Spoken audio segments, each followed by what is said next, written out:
Wembley স্টেডিয়ামে champions লিগের ফাইনালে রিয়াল মাদ্রিদ জিতে গিয়েছে। সেখানে তাদের 15তম শিরোপা উদযাপনও করেছে বেশ ভালোভাবেই।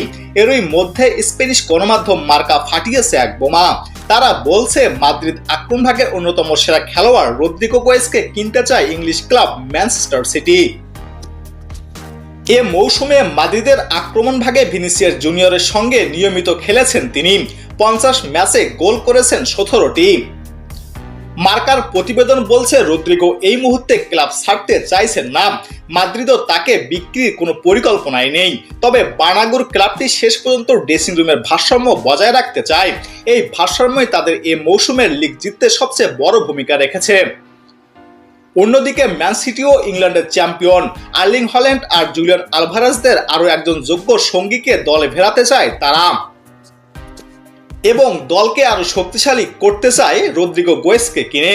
এই মৌসুমে চ্যাম্পিয়ন্স লিগের কোয়ার্টার ফাইনালের মাদ্রিদের বার্নাগুতে ভেদ করে জয় ছিনিয়ে আনতে ব্যর্থ হয় পেপ গার্দিওলার শিষ্যরা। এ সপ্তাহেই রদ্রিগোকে তার ভবিষ্যৎ পরিকল্পনা নিয়ে জানতে চাওয়া হয়েছিল এক সাক্ষাৎকারে। সেখানে তিনি বলেন, আমার এখানেই চুক্তি রয়েছে, আমি এখানে অনেক ভালো আছি, কিন্তু যখন দেখব ক্লাবে আমি আর ক্লাবের জন্য গুরুত্বপূর্ণ নই তখন অবশ্যই পরবর্তী গন্তব্য খুঁজে নেব।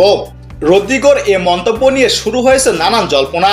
অনেকেই ধরে নেন এমবাপ্পে আর এনরিক দলে এলে ব্রাজিলিয়ান এই উইঙ্গারকে হয়তো ছেড়ে দেবে মাদ্রিদ। তবে শেষ পর্যন্ত কি হবে তার সময়ই বলে দেবে। রদ্রিগোর মতো খেলোয়াড়রা স্বাভাবিকভাবেই বেঞ্চে বসে থাকতে চাইবেন না।